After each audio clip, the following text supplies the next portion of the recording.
end for the Seattle Seahawks, Michael Bennett, is making headlines after he shared a detailed encounter that he had with police officers in Las Vegas. Now, this was an encounter that he had with the cops after the Mayweather-McGregor fight that just recently happened. He starts off by saying that he was with a group of people. He hears what he thought and what people thought were gunshots, and so people start to run.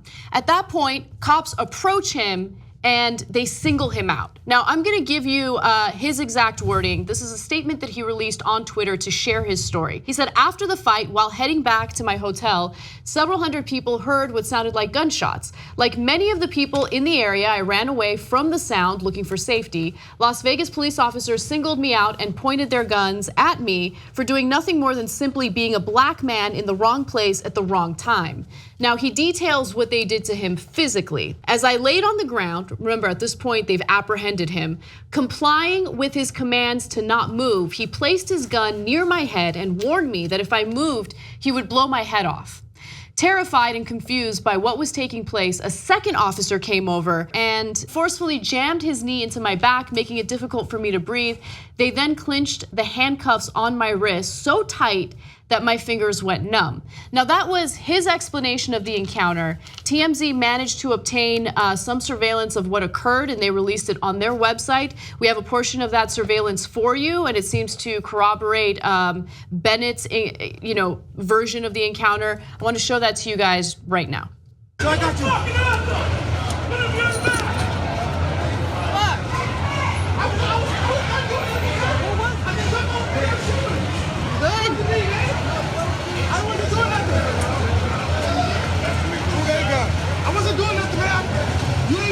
Question. I was here with my friends.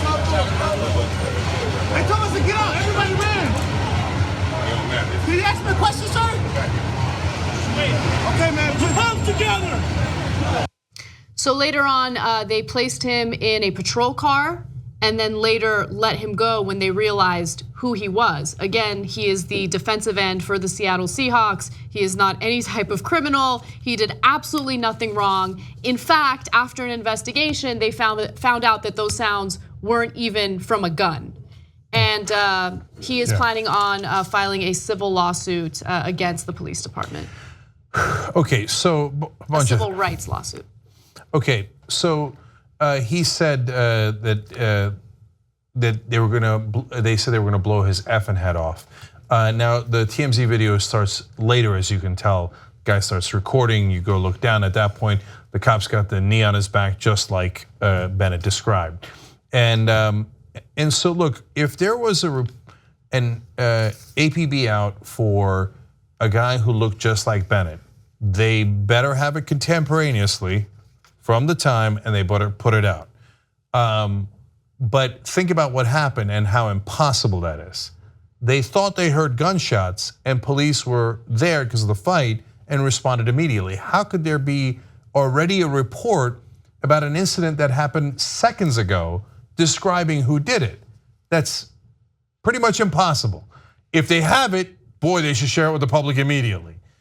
So in reality, it appears that what happened is, to be fair, everybody thought there was a gunshot.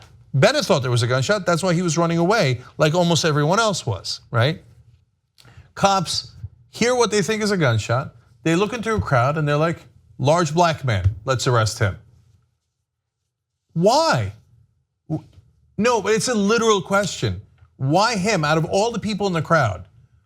Why pick that guy as the one who would have a gun and who did the shooting when everyone is running? Other than race and the fact that maybe he's large, but why is a large guy more likely to have a gun than a small guy? It makes no sense. And I say that genuinely because I didn't grow up racist, so I'm constantly confused by it. Why the hell would you assume a black guy has a gun? And I guess, but the cops and a lot of people in the country are trained to believe black people are dangerous, and if they're large, they're more dangerous. Danger, danger, danger. So if you got a crowd of people, hundreds of people, it was the McGregor fight, thousands of people. Just find the largest black guy and arrest him. Yeah, I mean, what kind of police work is that? That's insane. Right, it's lazy police work, and also this perfectly illustrates why the stereotypes that are perpetrated over and over and over again in the media, not just now, but through this country's history, have such a pervasive impact on society as a whole, on the way we do policing in the country, right? They have bought into those stereotypes. They have bought into, or I should say, they have those biases. The cops do, right? And so, yeah, that is their instinct. Their instinct is to go after the first big black person that they see. That's the reason why, even though there was a crowd of people running because they thought they heard gunshots, they immediately went to the one black person there. And also, let me just be clear about something. Look, it's one thing if you made a mistake as a cop, that's the first person you go for. But they don't even want to hear him out. He's trying to talk, and they're threatening him. They pulled a gun and put it to his head. But So, think about that. The chance that you have the right guy is so small. But you're willing to threaten to execute the man on the spot who is enormously likely to be innocent. Out of a crowd of thousands of people, you have no evidence of anything. You just heard the sound. You run in, you grab the largest guy. Maybe it's based on size. I mean, I don't know. Are the right wingers really going to tell us, no, it's just a wild, wild coincidence?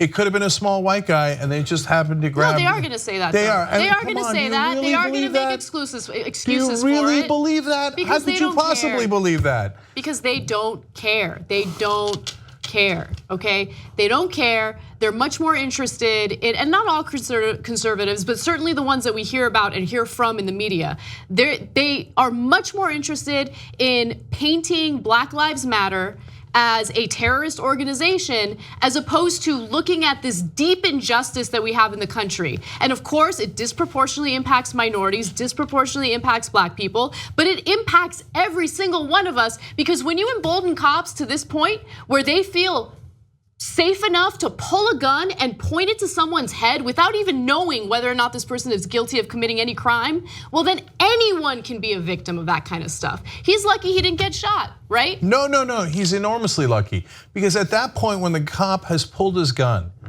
anything you do slightly wrong, and he's dead, man. And then they'll get into his life and they'll say, did he ever smoke pot? Did he have it coming? You pulled him out of a goddamn crowd. You blindly pulled him out of a crowd, and then they would blame him afterwards. And then you know what people would say, and thank God there's at least some video of it. Well, did he comply with the officer? If he didn't comply with a deeply racist officer who pulled him out of a crowd for no goddamn reason, he should have been executed. That's what they would say in hindsight, not because that's theory, it's because that's what they have said in the past over and over and over again. So he sits for the national anthem. The whole league should sit for the national anthem. Why do you think they sit? Not because they invented reasons of the right wing that they hate the troops. What the hell are you talking about? They didn't say anything about the troops. Kaepernick sat because he said, look, there's a deep problem in the country we all have to address together, which is that black individuals are disproportionately singled out by cops. Michael Bennett was one of the first people to join him in that protest. Kaepernick is still banned from the league. De facto banned. You're telling me he's not one of the top 96 quarterbacks? If you don't know football at all, if you think that, that's a moronic, ridiculous thing to say. He led a team to the Super Bowl. So, but he's banned from the league because why? He pointed out a thing that is both statistically undeniably true and something that African Americans live with every single day. And one more piece of credit to Michael Bennett. He at least knows his privilege.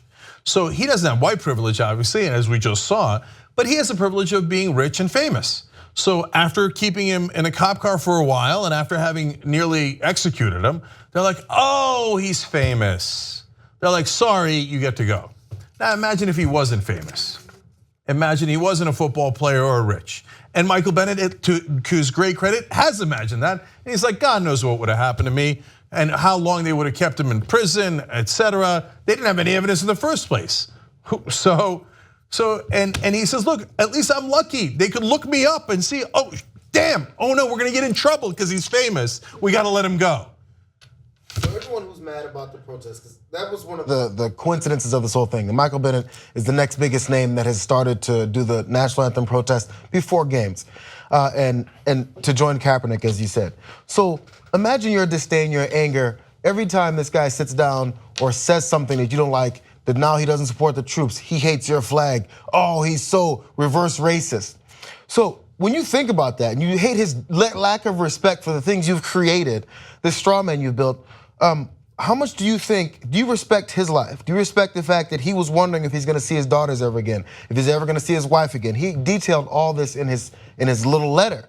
So if you don't care about that, why should he care about your perceptions about his disdain for the country?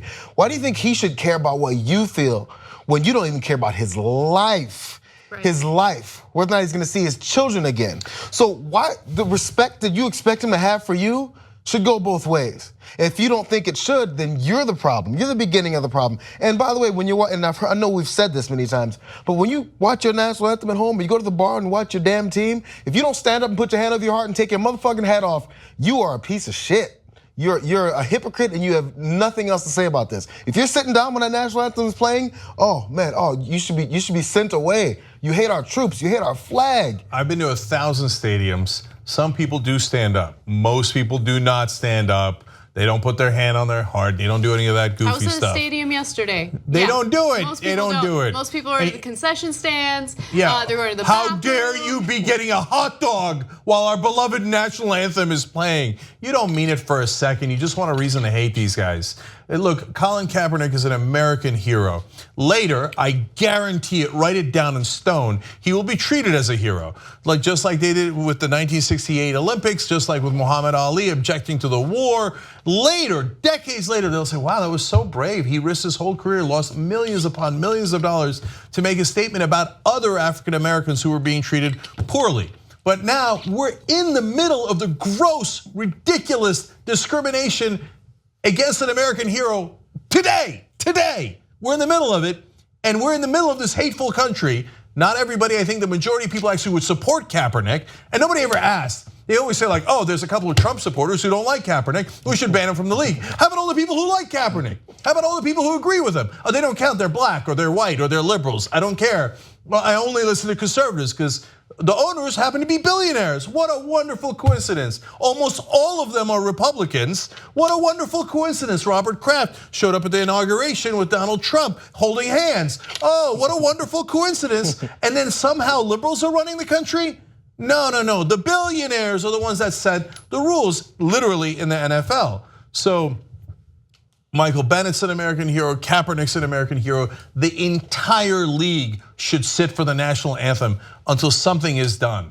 And they're not asking for the moon in the sky. JR is right, the part that was the most moving is, he said, I kept thinking about what if he pulls the trigger and I never get to see my daughters again. When that happens to any American and you don't stand up for them, you're the one who's unpatriotic. If you like this video, you'll love the whole TYT network. Check it out at tytnetwork.com/join.